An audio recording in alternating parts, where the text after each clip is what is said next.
बिस्मिल्लाहिर्रहमानिर्रहीम। अस्सलाम वालेकुम। ढेरों दुआओं के साथ और जून के महीना आपके लिए शुमारे के साथ हाजिर खिदमत है। कशफ हासिल हो, जो शख्स गुस्ल करके 2 रकात नमाज नफल पढ़े और सिद्के दिल से 115 मरतबा या मुहिमीन पढ़े तो इंशाअल्लाह पोशीदा चीज़ों पर मुतला होगा। आते अपने मेन टॉपिक की तरफ। शेखुल वज़ाइफ की रहनुमाई, मायूसी, ज़िंदगी खुशहाल हो गई। मोहतरम शेखुल वज़ाइफ साहब, अस्सलाम वालेकुम। अल्लाह करीम आपको सेहत, खैर और आफ़ियत वाली ज़िंदगी अता फ़रमाए, आमीन। इन मुश्किल हालात में जहाँ हर आने वाले नए मसाइल, फितनों और मुसीबतों को ला रहा है, वहाँ आप जैसे रहबर का साथ बहुत ज़रूरी है, जो हमें इन मुसीबतों और जहालत के अंधेरों से निकाल कर खैर और भलाई के रास्ते पर चलाए। काफ़ी अर्से से आपसे मुलाकात नहीं हुई है, ना ही ख़त के ज़रिए आपको अपने हालात से आगाह किया। आप फरमाते हैं जुमेरात रूहानी महफिल बेहतरीन राब्ता है, इसमें कोताही हुई, घर में लड़ाई झगड़े शुरू हुए जो ज़हनी अजियत और परेशानी का सबब बने। इन हालात में कुछ समझ नहीं आ रही थी कि किस तरह इन मुश्किलों मुसीबतों से छुटकारा पाया जाए, किस तरह इन हालात से निकला जाए। वज़ाइफ भी यकसोई से नहीं मिल रही थी। अपनी परेशानियों के हल के लिए कभी कोई वजीफ़ा किया, मगर बेतवज्जी के साथ फ़ायदा ना हो सका। ज़हन हर वक्त परेशानियों में उलझा रहता था, जिसकी वजह से अमाल की तरफ ध्यान न बन पाता। ऐसे महसूस होने लगा जैसे भलाई और खैर के तमाम दरवाजे मेरे लिए बंद हो गए हैं। आपकी तालीमात के मुताबिक इन मसाइल और उलझनों से परेशान हाले दिल के साथ एक दिन इशा की नमाज के बाद बहुत ज़्यादा रोई। अल्लाह ताला से बहुत दुआ की, या अल्लाह कोई ऐसा गैबी निज़ाम और ऐसा खैर वाला सबब अता फरमा, मेरे तमाम मसाइल हल हो जाएं, ज़िंदगी में मुझे सुख और चैन का सांस मिले। मैं इन्हीं कैफियतों के साथ अल्लाह को गम बयान करते हुए सो गई। इसी रात ख्वाब में आप मेरे ख्वाब में तशरीफ़ लाए। आपने मुझे वजीफ़ा दिया। ये वजीफ़ा बहुत ज़्यादा कसरत, तवज्जो और ध्यान से पढ़ो। वो वजीफ़ा ये है, या रब मूसा या रब कलीम बिस्मिल्लाहिर्रहमानिर्रहीम। मैंने आपके हुक्म के मुताबिक यही वजीफ़ा लातादाद सारा दिन यकीन, तवज्जो और ध्यान के साथ पढ़ना शुरू कर दिया। इस अमल की बरकत से अल्लाह ताला ने जल्दी मेरी गैबी मदद फरमाई। घर के लड़ाई झगड़ों में काफ़ी कमी आ गई। इसके अलावा घर पर ही अल्लाह ताला ने मेरे रोज़गार का ज़रिया बनाया हुआ है। इसमें भी आपके अता करदा इस वजीफ़े की वजह से अल्लाह ताला ने बेहतरी अता फरमाई। मैं हर हफ्ते अब रूहानी महफिल भी सुनती हूँ, वजीफ़ा भी जारी रखे हुए हूँ। मुझे यकीन है कि आपकी दुआ से बाकी चंद मसाइल हैं वो भी हल हो जाएंगे। मुझे यकीन है कि आपकी दुआ से बाकी चंद मसाइल भी हल हो जाएंगे। अल्लाह ताला का ये ख़ास करम है, इसने आपके ज़रिए मेरी रहनुमाई फरमाई। मैं इन मुश्किलात हालात से निकल गई हूँ, वरना हर तरफ मायूसी ही नज़र आ रही थी।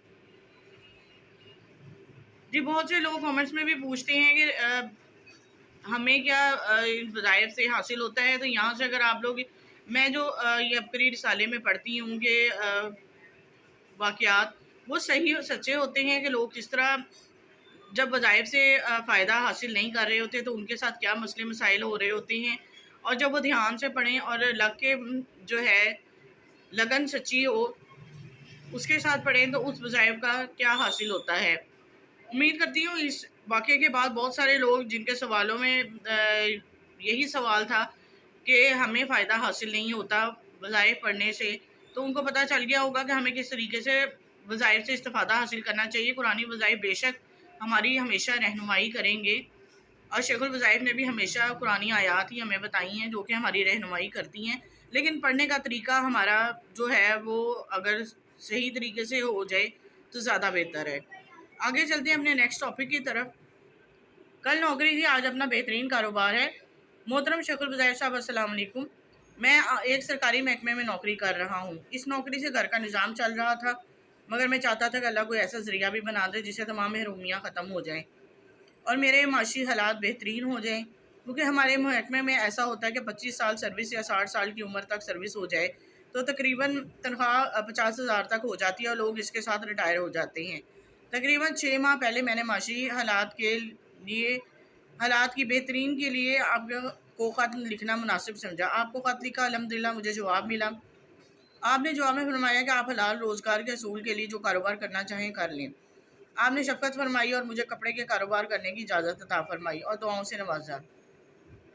इस वक्त मेरे पास इतने पैसे भी नहीं थे कि मैं अपना ज़ाती कारोबार शुरू कर सकूं, मगर अल्हम्दुलिल्लाह आपकी इजाज़त और दुआ से मेरे पास पैसे ना होने के बावजूद गैबी असबाब बन गया, मेरा गारमेंट्स का काम चल पड़ा।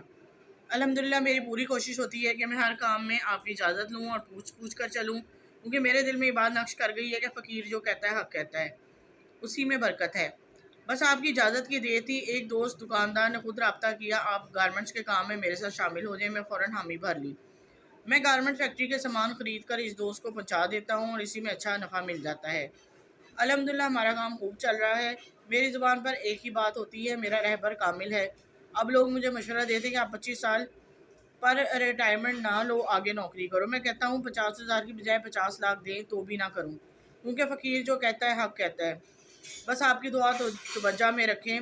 میں بھی چاہتا ہوں کہ جب دل چاہے تسبیح خانے میں حاضر ہوں، جو کہ سروس کرتے ہوئے بہت مشکل ہے، مگر میں آن لائن روحانی محفل میں شریک ہوتا ہوں۔ میری خواہش ہے کہ ہمارے شہر میں آپ کی روحانی محفل ہو، یہاں بھی دکھی لوگوں کو فائدہ ہو۔ دعا کی التجا صدا اپنی دعاؤں میں شامل رکھیں۔ جی یہ دوسرا لیٹر تھا جو کہ میں نے آپ کو پڑھ کے سنایا ہے۔ ظاہر ہے یہ لوگوں کے خطوط ہی شائع ہوتے ہیں، جس کو جو فائدہ ہوتا ہے روحانی وظائف سے وہ بیان کر دیتا ہے۔ آگے یہ چھوٹا سا کالم ہے، روحانی محفل سے زیارت رسول صلی اللہ علیہ وآلہ وسلم و بیماریاں ختم۔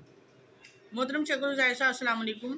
اللہ تعالیٰ آپ کی زندگی میں برکت عطا فرمائے، آپ کی نسلوں کو تا قیامت آباد و شاد رکھے اور تسبیح خانے کو دن رات ترقی دے، آمین۔ ہم میاں بیوی 2012 میں کلینک میں آپ سے ملاقات کے دوران بیعت ہوئے۔ آپ نے اپنے دستِ مبارک سے بیعت والا کارڈ عطا فرمایا۔ آپ نے ہمیں روحانی محفل سننے، 3 تسبیحات اور وظیفہ یا ممیتو یا قابضو یا صبورو یا مانعو یا حافظو پڑھنے کا حکم فرمایا۔ روحانی محفل کی 3 تسبیحات اور وظیفے سے ہم میاں بیوی کی زندگیاں بدل گئی، ہم 5 وقت کے نمازی بن گئے۔ میں نے داڑھی بھی رکھ لی، روحانی محفل سنتے ہیں، ہر ماہ 9 چندی کی روحانی محفل پہ تسبیح خانے حاضری دیتے ہیں، جس سے زندگی میں خوشحالیاں اور کامیابیاں مل رہی ہیں۔ گھر میں روز انٹرنیٹ پر روحانی محفل سنتے ہیں، جس سے ہماری بہت سی جسمانی اور روحانی بیماریاں ختم ہوتی ہیں۔ جی اس کا بقایا ہے، روحانی محفل سے واپسی پر 5 وقت کی نماز و تہجد کے نفل بھی پڑھتے ہیں اور اشراق کے نفل اور چاش کے نفل، قرآن، سورہ یاسین، سورہ رحمان بھی پڑھتے ہیں۔ حامیم لا ینصرون یا حفیظو یا اسلاموں کی تسبیح صبح شام پڑھتے ہیں اور آپ کو ہدیہ کرتے ہیں۔ تنخواہ سے 2.5% کی رقم سے اکبری رسالے خرید کر لوگوں میں تقسیم اور سورہ کوثر صبح شام 129 مرتبہ پڑھتے ہیں۔ گھر میں اللہ تعالیٰ نے بہت برکت دی، خیریں بھلائیاں نصیب ہوئی ہیں۔ میری بیوی جب تسبیح خانے گئی تو سنا کہ روحانی محفل میں شرکت سے انہیں نبی صلی اللہ علیہ وآلہ وسلم کی زیارت نصیب ہوئی۔ بیوی کو بھی حسرت تھی کہ نبی پاک صلی اللہ علیہ وسلم کی زیارت ہو۔ درود پاک کے روحانی چلے کے بعد فرض نمازیں اور تہجد پڑھ کر نبی پاک صلی اللہ علیہ وسلم پر کثرت سے دروشی پڑھتی اور ہدیہ کرتی۔ چند دن بعد رات کو تہجد کے وقت نبی پاک صلی اللہ علیہ وسلم کی زیارت نصیب ہوئی۔ وہ دیکھتی ہیں کہ نبی پاک صلی اللہ علیہ وآلہ وسلم بیٹھے ہیں، سفید لباس، نورانی داڑھی مبارک، چہرہ سرخ و سفید ہے اور ہر طرف نور کا سما ہے۔ جی بہت ہی مبارک خواب ہے، اور قرآنی وظائف پڑھنے سے جو ہے نبی پاک صلی اللہ علیہ وسلم کا دیدار ضرور نصیب ہوتا ہے۔ سچے دل سے پڑھیں، جو بھی کوئی وظائف کرنا چاہے، ابکری کی طرف سے سب کو اجازتیں عام ہیں اور قرآن پاک پڑھنے کے لیے اجازت کی ضرورت بھی نہیں ہوتی ہے۔ قرآن پاک بھی پڑھیں پورا اور وظائف بھی پڑھیں، دعاؤں میں یاد رکھیں۔ صدقہ جاریہ کے طور پر زیادہ سے زیادہ ویڈیو کو شیئر کر دیا کریں۔ شیطان آپ کو لائک کرنے سے روکتا ہے، کیونکہ نیکی کے کاموں سے تو شیطان پہلے روکتا ہے، لیکن اگر آپ لائک کریں گے تو نیکی میں بھی حصہ ڈالیں گے۔ اب تک کے لیے اجازت دیں، اللہ حافظ۔